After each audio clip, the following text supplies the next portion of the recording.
నమస్తే, నేను పద్మ. ఈ రోజు మనతో పాటు ఉన్నారు హోమియోపతి డాక్టర్ భరద్వాజ్ గారు. వారిని అడిగి మనకున్న డౌట్స్ అని కూడా క్లారిఫై చేసుకునే ప్రయత్నం అయితే చేద్దాం. ఓకే, నమస్తే డాక్టర్ గారు. నమస్తే అండి. కొంతమందికి లేడీస్‌లో పిల్లలు పుట్టకపోవడం అంటూ ఉంటుంది. రైట్. దానికి హోమియోపతి ద్వారా ఏమైనా క్యూర్ అయ్యే పద్ధతులు ఉంటాయా? అంటే వాళ్ళ బాడీలో చాలా టెస్టులు చేయించుకుంటారు. ఏమీ కనిపించదు. నార్మల్ హ్మ్. ఉంది అని అంటారు. బట్ హ్మ్. తీరా చూస్తే వాళ్ళకి మ్యారేజ్ అయ్యి ఒక 10 ఇయర్స్ హ్మ్. అట్లా అవుతది. పిల్లలుండరు. హ్మ్. దానికి సంబంధించి హోమియోపతిలో ఏమైనా మెడిసిన్ ఉందంటారా? ఇది ఒక ఇంట్రెస్టింగ్ కేస్ చెప్తానండి. మొన్ననే నాకొక కాలొచ్చింది. ఒక 6 మంత్స్ ముందు ఒక కాలొచ్చింది. తనొక లేడీ మేబీ 35, 40 ఇయర్స్ ఉండొచ్చు. మదనపల్లి దగ్గర ఉంటారంట. మదనపల్లి అని ఒక ప్లేస్ ఉంటది. ఆ హ్మ్. మదనపల్లి పక్కన ఏదో కొత్తకోటనో ఏదో చెప్పారనమాట. ఆ ప్లేస్‌లో తనుంటారనమాట. కాల్ చేసింది. కాల్ చేసిన వెంటనే, "సార్, నాకిప్పుడు అర్జెంట్ ఆడపిల్ల కావాలి సార్. మీరేమన్నా చేయండి. నాకు ఆడపిల్ల కావాలి సార్" అంట. హ్మ్. "అమ్మ, నీకేం ప్రాబ్లమ్ ఉంది" అంటే, "ఫైబ్రాయిడ్స్ సార్." సైజ్ ఎంతుందంటే 10 సెంటీమీటర్స్, 15 సెంటీమీటర్స్. సార్, నాకు మీ వీడియో చూసాను. మీ పైన నాకు నమ్మకం వచ్చేసింది. మీరు నాకిప్పుడు ట్రీట్మెంట్ చేసేయండి సార్. సో, అలా ఉండదనమాట. ఒక ఇన్‌ఫర్టిలిటీని విమెన్‌లో డిఫరెంట్‌గా డిఫైన్ చేస్తాం. అవును. విమెన్‌లో ఎలా డిఫైన్ చేస్తామంటే ఇన్‌ఫర్టిలిటీని, ఒక మేల్ పార్ట్నర్ ఉన్నారు విమెన్‌కి. నార్మల్ మేల్ పార్ట్నర్ విమెన్‌కి ఉన్నారనమాట. వీళ్ళు 1 ఇయర్ అన్‌ప్రొటెక్టెడ్ సెక్స్ చేషినా గూడా పిల్లలు పుట్టట్లేదంటే, కన్సెప్షన్ కావట్లేదు అంటే, దాన్ని మనము ఇన్‌ఫర్టిలిటీ ఇన్ విమెన్ అని చెప్తాము. ఓకే. మెన్‌కి ఇన్‌ఫర్టిలిటీకి డెఫినిషన్ వేరే. హ్మ్. సో, విమెన్‌కి ఇన్‌ఫర్టిలిటీ ఉంది అంటే, డిఫరెంట్ రీజన్స్ ఉంటాయి. అది ఒక్క రీజన్ వల్ల రాదనమాట. ఓకే. కొన్ని వందల రీజన్స్ ఉంటాయి. ఆ రీజన్స్‌లో కొన్ని మనం ట్రీట్ చేయగలం, కొన్ని ట్రీట్ చేయలేమనమాట. హుహుహు. ఫర్ ఎగ్జాంపుల్, గర్భసంచే లేదనుకోండి. హ్మ్. సో, పిల్లలు పుట్టే ఛాన్స్ లేదనమాట. లేదు. అవును. లేదంటే ఓవరీసే లేవనుకోండి, హ్మ్. పిల్లలు పుట్టే ఛాన్స్ ఉండదు. సో, అటువంటి చాలా ప్రాబ్లమ్స్, కొన్ని ప్రాబ్లమ్స్ మనం ట్రీట్ చేయగలం. కొన్ని ప్రాబ్లమ్స్‌ని మనం ట్రీట్ చేయలేం. బట్ ఎక్కడ డిఫరెన్స్ వస్తుంది? నాకు కొంతమందొస్తారనమాట.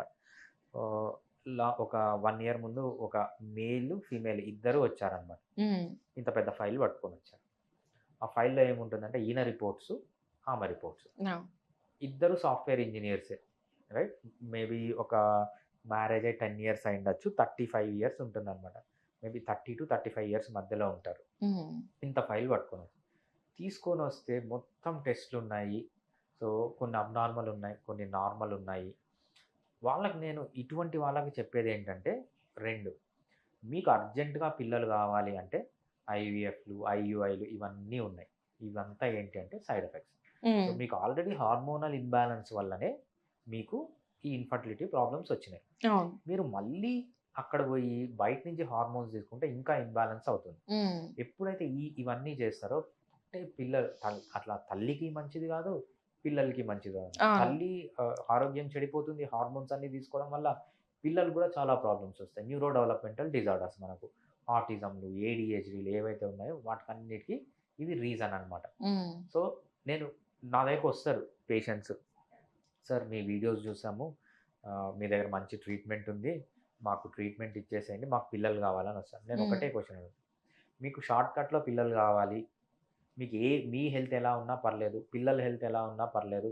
వాళ్ళకి ఆటిజంలు లేకపోతే ఏడీహెచ్‌డీలు ఉన్నా పర్లేదు. పిల్లలు కావాలంటే అలోపతి దగ్గరికెళ్ళిపోండి. హ్మ్. బట్ నా దగ్గరకొస్తే మాత్రము నా ట్రీట్మెంట్ ద్వారా ఫస్ట్ లైఫ్ స్టైల్ చేంజ్ చేయాలి.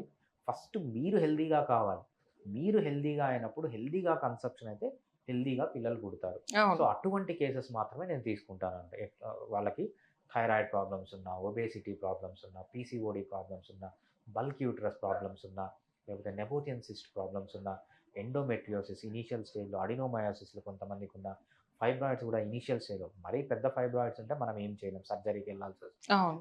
ఆ కేస్ టు కేస్‌ని బట్టి మోస్ట్ ఆఫ్ ది కేసెస్‌లో మనం ఎప్పుడైతే మంచి ట్రీట్మెంట్ ఇచ్చి లైఫ్ స్టైల్‌లో చేంజెస్ చెప్తామో చాలామంది కన్సీవ్ అవుతారనమాట. హ్మ్. సో, హోమియోపతికి మీరు వస్తున్నారు ఇన్‌ఫర్టిలిటీ ట్రీట్మెంట్ కంటే, మిమ్మల్ని మీరు ఫస్ట్ నార్మల్ చేసుకొని మీరు హెల్తీగా అయ్యి పిల్లల్ని కంటేనే వర్కౌట్ అవుతుంది తప్పితే, షార్ట్ కట్స్ కావాలంటే ఐవీఎఫ్‌లు, ఐయూఐలే బెటర్ అని చెప్పి పంపిస్తాను. హ్మ్. But most of the people దీనికి అగ్రీ అయ్యి ట్రీట్మెంట్ అంటూ తీసుకుంటారు. మంచి రిజల్ట్స్ అనేవి ఉంటాయన్నమాట.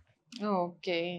వాళ్ళంటే ఏమేమి టెస్టులు చేస్తారంటే మీ దగ్గరికొస్తే ఏమైనా పర్టిక్యులర్‌గా కొన్ని టెస్టులేమైనా చేస్తారా? లేదా వాళ్ళ రిపోర్ట్స్‌ని బట్టి చూస్తారా?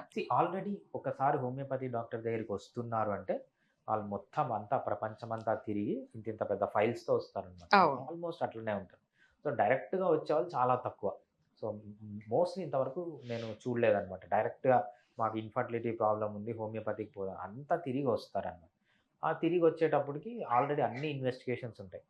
నార్మల్గా మనం చూసే ఇన్వెస్టిగేషన్ ఏంటంటే ఫస్ట్ చేసేది అల్ట్రాసౌండ్ అబ్డామిన్. అల్ట్రాసౌండ్ అబ్డామిన్లో మనకు ఎస్పెషల్లీ ఓవరీ ప్రాబ్లమ్స్ ఉన్నా, లేకపోతే యూటరస్ ప్రాబ్లమ్స్ ఉన్నా, లేకపోతే ఎండోమెట్రియోసిస్ అంటాము, అడినోమయోసిస్ అంటాము, నెబోథియన్ సిస్ట్ అంటాము, బల్క్ యూటరస్ అంటాము, ఫైబ్రాయిడ్స్ అంటాము, ఇవన్నీ మనకు అల్ట్రాసౌండ్లో బయటపడిపోతాయి అన్నమాట.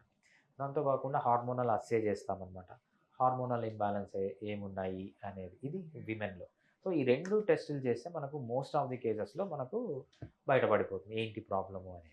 దాన్ని దాన్ని బట్టి బట్టి మనం ట్రీట్మెంట్ అనేది ప్లాన్ చేస్తాం. సో ఈ 2 టెస్టులు హార్మోనల్ అస్సే ఒకటి, ఇంకోటి ఏంటంటే అల్ట్రాసౌండ్ అబ్డామిన్, ఇది స్పెసిఫిక్ టెస్ట్ అన్నమాట. దీంతో పాటు ఇంకా వేరే టెస్టులు అన్నీ జనరల్ టెస్టులు అన్నీ ఉంటాయన్నమాట. Cholesterol test, general blood test, urine test, okay. Liver function test, ఇవి కామన్ టెస్టులు అన్నిటికీ ఉంటాయి. బట్ ఈ 2 స్పెసిఫిక్ టెస్టులు అనమాట మనం ఓకే. దీని ద్వారా ఏంటనేది ప్రాబ్లం. మోస్ట్ ఆఫ్ ది కేసెస్లో తెలిసిపోతుంది. ఓకే. దాన్ని బట్టి ట్రీట్మెంట్ ఉంటుంది. రైట్. ఓకే. వాళ్ళకున్న ప్రాబ్లం బట్టి వాళ్ళకి ఇంకా పిల్లలు పుడతారా లేదని కూడా చెప్పేస్తారు. అవునండి, డెఫినెట్గా. ఓకే. మంచి సొల్యూషన్ అండి. ఎందుకంటే చాలా మంది ఇప్పుడు లేట్ మ్యారేజెస్ అవ్వచ్చు, లేదంటే మనం క్లైమేట్ మన మీద డిపెండ్ అయ్యింది, అంటే పొల్యూషన్ ఎక్కువ ఉంటుంది కాబట్టి వాళ్ళు తినే ఫుడ్ ఐటమ్స్ కావచ్చు. చాలా మందికి పిల్లలు అంటే రేర్ అయిపోయారు. చాలా మంది పిల్లలు కోసం హాస్పిటల్ చుట్టూ తిరగడాలు, మెడిసిన్ కోసం ఆ చెట్టుకి ఈ పుట్టకి పాపం తిరగని ప్లేసెస్ అయితే ఉండవు. చాలా మంది వింటూ ఉంటాం బయట. సో చాలా బాధపడుతున్నామండి అసలు పిల్లలు లేరు అని చెప్పేసి అని. ఇది ఒక ప్రాబ్లం అయిపోయింది ఇప్పుడు ప్రతి ఒక్కళ్ళలో కూడా. ప్రతి 10 మందిలో ఒకళ్ళైతే ఖచ్చితంగా వచ్చేస్తున్నారు బయటికి, పిల్లలు పుట్టట్లేదు అని చెప్పేసి. ఈవెన్ మనం సిటీలోనే అనుకుంటాం కానీ ఈవెన్ పల్లెటూర్లలో, అవును. ఇప్పుడు టౌన్లలో మొత్తం లైఫ్ స్టైలే చేంజ్ అయిపోయింది. ఎక్కువ కెమికల్ ఎక్స్పోజర్. ఎప్పుడైతే నేను మామూలుగా ఆండ్రాలజీ కాన్ఫరెన్సెస్ అటెండ్ అవుతూ ఉంటాను, వాళ్ళు ఫస్ట్ చెప్పేది ఏంటంటే ప్లాస్టిక్. ఎప్పుడైతే మనం ప్లాస్టిక్ యూజ్ చేసి ఏమవుతుందంటే చిన్న చిన్న పీసెస్ ప్లాస్టిక్ మనకు తెలియకుండా మన బ్లడ్లోకి ఎంటర్ అయిపోయి మన హార్మోన్లని డిస్టర్బ్ చేస్తుందండి. అది మెయిన్ రీజన్ చెప్తారు ఇన్ఫర్టిలిటీకి అనమాట. ఓకే. మనం ప్రతి ప్లేసెస్ లో కూడా ప్లాస్టిక్ వాడిన పరిస్థితి అంటే చాలా రేరు. ఏదో ఒక సిచ్యువేషన్ లో వాడాల్సిన పరిస్థితి వచ్చేస్తుంది అక్కడ ప్లాస్టిక్ అనే పదం అన్నది. మనం ట్రై చేసి దాన్ని అవాయిడ్ చేద్దామన్నా కొన్ని ప్లేసెస్ లో అదే కావాల్సి వస్తుంది. బట్ ఇదైతే మంచి సొల్యూషన్ అని అనుకోవచ్చు ప్రతి ఒక్కరికి కూడా. థ్యాంక్ యూ అండి. Thank you so much. Fiticus Homeopathy